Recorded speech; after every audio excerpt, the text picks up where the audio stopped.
Muy buenas.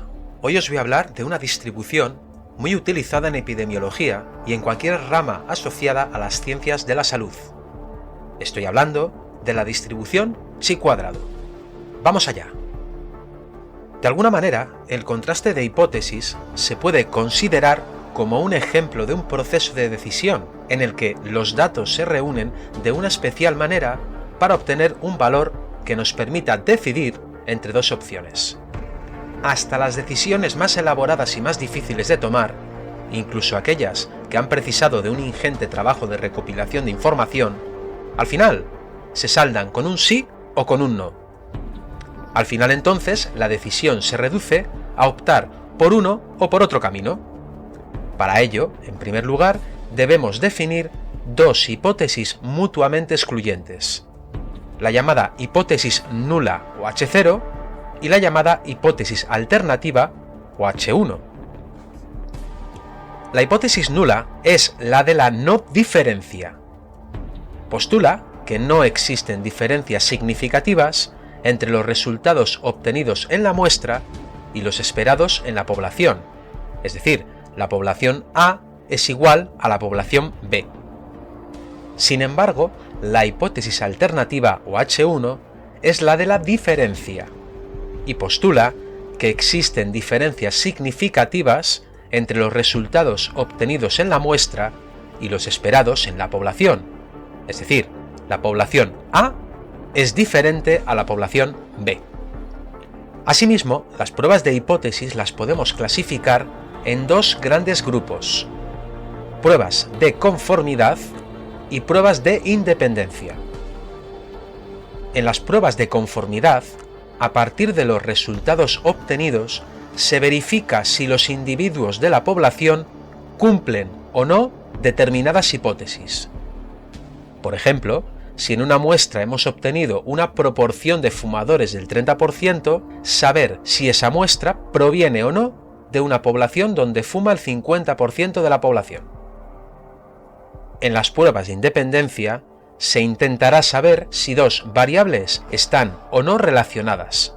Por ejemplo, el porcentaje de pacientes que presentan una determinada forma de cáncer de pulmón y el número de cigarrillos fumados. En este contexto, ¿qué es la distribución chi-cuadrado?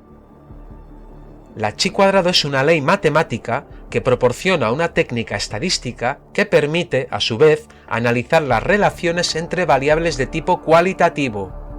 La base de esta técnica de análisis estadístico consiste en comparar una distribución observada con una distribución o ley teórica dada.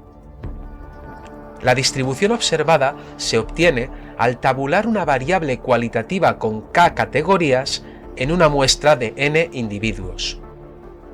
Al número de individuos obtenidos para cada una de las categorías se denominan efectivos observados o simplemente observados.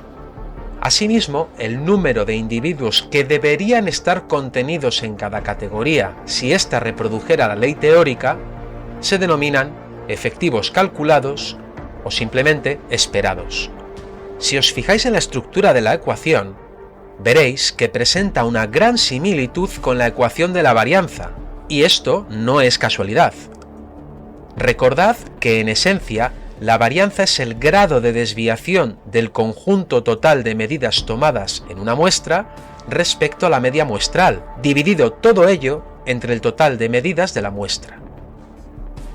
Sin embargo, el valor que extraemos de la chi-cuadrado representa el grado de desviación del conjunto total de valores observados frente al conjunto total de valores esperados en dicha distribución, dividido en este caso respecto a los valores esperados en cada una de las clases estudiadas en la variable.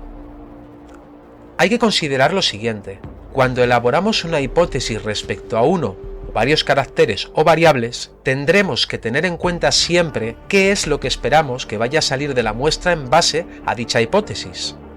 Cuando vayamos a la muestra, veremos que rara vez, y digo rara vez, van a coincidir los datos ofrecidos en la muestra respecto a nuestra hipótesis ideal. Esto se debe a que participan procesos que no podemos controlar a la hora de tomar la muestra y que arrojan cierta aleatoriedad a los resultados ofrecidos por los datos muestrales. ¿Eso significa que, al ofrecer datos distintos respecto a nuestro ideal, nunca se va a verificar dicha hipótesis? Para nada. Pero para poder tomar la decisión de la manera más objetiva y correcta posible, tenemos que disponer de un método que nos permita elegir cuándo los datos muestrales se ajustan a lo que esperamos que salga respecto a nuestra hipótesis de partida, y cuándo estamos ante una diferencia entre los datos muestrales y nuestra hipótesis de partida. En el primer caso, decimos que esas diferencias no son significativas. En el segundo, diremos que son significativas. Para entenderlo mejor os voy a poner un ejemplo. Mirad ahora la pantalla. ¿Qué color veis?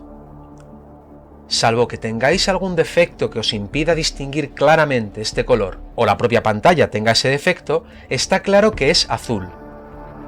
Muy bien. Ahora voy a ir desplazando el tono de dicho color llevándomelo hacia el verde. Ahora vemos que el azul es menos azul, pero podríamos seguir considerándolo azul. Sigamos cambiando el tono. Ahora hay ciertas dudas de si el color es azul o ya es verde. Habrá quien diga que sigue siendo azul con un tono verdoso. Otros dirán que es un verde ya, pero con tonos azulados. Otros incluso dirán que es un color distinto, verde azulado. La pregunta es: ¿cómo hacemos para considerar que este color deja de ser de un tipo azul y pasa a convertirse en un tipo verde? La distribución chi-cuadrado a grandes rasgos es la herramienta estadística que utilizaremos para tomar la decisión de elegir entre dos supuestos mutuamente excluyentes. En el ejemplo anterior, decidir si ese color es azul o ya es verde. Pero para tomar esa decisión no nos vale solo con un número. Hace falta un sistema que nos permita elegir de manera objetiva en qué casos ese número representa el color azul y en qué casos el color verde. Para ello, tengo que definiros dos conceptos que son fundamentales para entender cómo tomamos decisiones entre una y otra hipótesis, o entre una y otra comparación. Estos conceptos son los grados de libertad y el grado de significación o valor crítico. Para definir los grados de libertad, nada mejor que un ejemplo, y para ello voy a trasladarme a un contexto geométrico para que lo podáis visualizar mejor. Imaginaros un átomo. Sí, un átomo, uno cualquiera, da igual que sea de oxígeno, de carbono, de nitrógeno o de plutonio. Quiero que lo visualicéis como una esfera con total libertad de movimiento en el espacio. Puede trasladarse y puede rotar con total libertad. Sabéis que los átomos se pueden juntar con otros átomos para formar moléculas mediante enlaces, ¿verdad? Bien. Ahora, imaginaros otro átomo igual que el primero, el cual conectaremos al primero mediante un enlace. Muy bien. Ahora podemos observar que ambos átomos tienen un nexo en común, y ese nexo, es decir, el enlace que forman ambos, limita de alguna forma los movimientos de ambos átomos en un punto, que hace que dependan uno del otro a la hora de desplazarse por el espacio.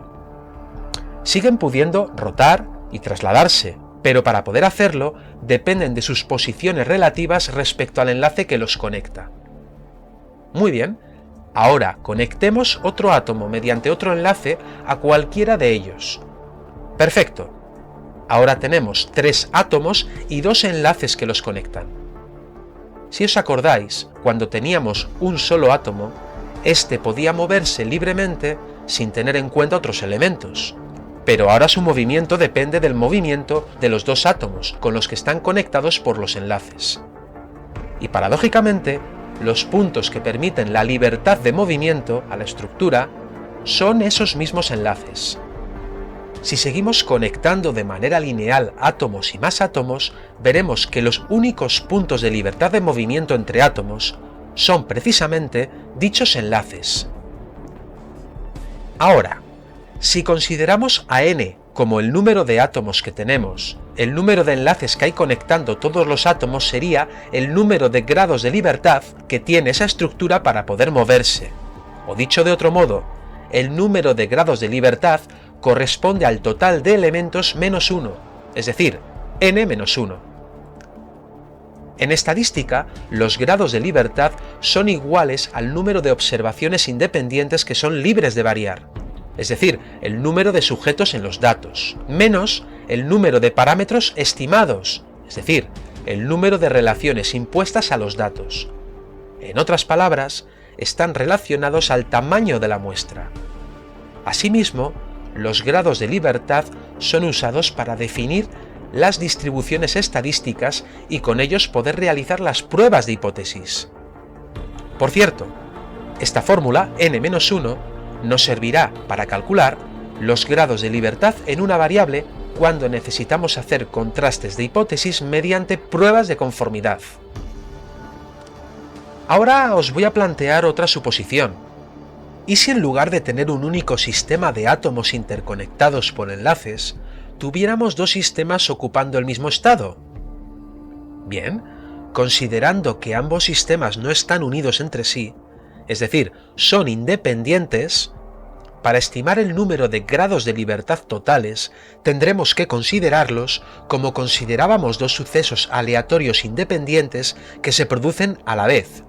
Es decir, matemáticamente lo calcularemos como el producto entre los grados de libertad del sistema A por los grados de libertad del sistema B. Esta fórmula que os acabo de presentar nos será muy útil para cuando queramos estudiar contraste de hipótesis mediante pruebas de independencia. Ya os he presentado el concepto. Ahora vamos con el segundo concepto necesario para poder hacer un contraste con la distribución chi cuadrado. Me refiero al grado de significación o valor crítico. La chi cuadrado se puede representar como una distribución de probabilidad al estilo de la normal de la siguiente forma. ¿Os acordáis de cómo trabajábamos con la normal? El hecho de que nos digan que está tabulada equivale a decir que para cada valor posible de chi cuadrado según los grados de libertad, tenemos una tabla que nos estima a qué porcentaje de probabilidad se asocian dichos valores. O dicho de otro modo, cada resultado posible que nos dé el cálculo de la chi cuadrado en cada caso, nos llevará a un porcentaje de probabilidad que va del 0 al 100%. Podemos considerar el valor crítico o valor de significación a aquel valor de probabilidad a partir del cual aceptaremos o rechazaremos la hipótesis nula o H0, y en caso de rechazarla, aceptaremos la hipótesis alternativa o H1. Casi todos los usos de la distribución chi cuadrado irán encaminados a partir de los datos observados de una muestra, compararlos con los datos que esperaríamos obtener de esa misma muestra a partir de nuestra hipótesis, de tal forma que comprobaremos si hay diferencias significativas que nos digan que esa muestra es diferente en relación a las variables de estudio de lo que habíamos hipotetizado en realidad. A la zona de distribución chi cuadrado que coincide con la hipótesis nula, es decir, que la variable de la muestra se ajusta al modelo que hemos propuesto como hipótesis, se le denomina región de aceptación o región de no significación, o también región de confianza. Por el contrario, a la zona de distribución chi cuadrado que se escapa de la hipótesis nula cayendo en la región de rechazo de dicha hipótesis, la denominaremos región crítica o región significativa. Por tanto, el valor crítico o de significación es el valor que nos permite hacer el corte entre una u otra hipótesis. Es, por así decirlo, como el límite que hemos fijado para considerar cuándo el azul deja de ser azul, para considerarlo color verde. Normalmente el valor de significación lo representaremos con la letra griega alfa y representa el trozo que está situado más a la derecha de la densidad de probabilidad que representa la chi cuadrado. Y aunque pueda tomar varios valores, nosotros siempre consideraremos dicho valor como el 0,05, es decir, el 5%. Con la fórmula de la chi cuadrado y los conceptos de grados de libertad y valor crítico, tenemos ya todos los ingredientes necesarios para poder resolver cualquier problema que implique usar esta distribución para la toma de decisiones. Pero eso lo llevaré a cabo en el siguiente vídeo, donde resolveré los dos tipos de problemas que os podéis encontrar a la hora de utilizar la chi cuadrado: problemas de conformidad y problemas de independencia. ¡Hasta la próxima!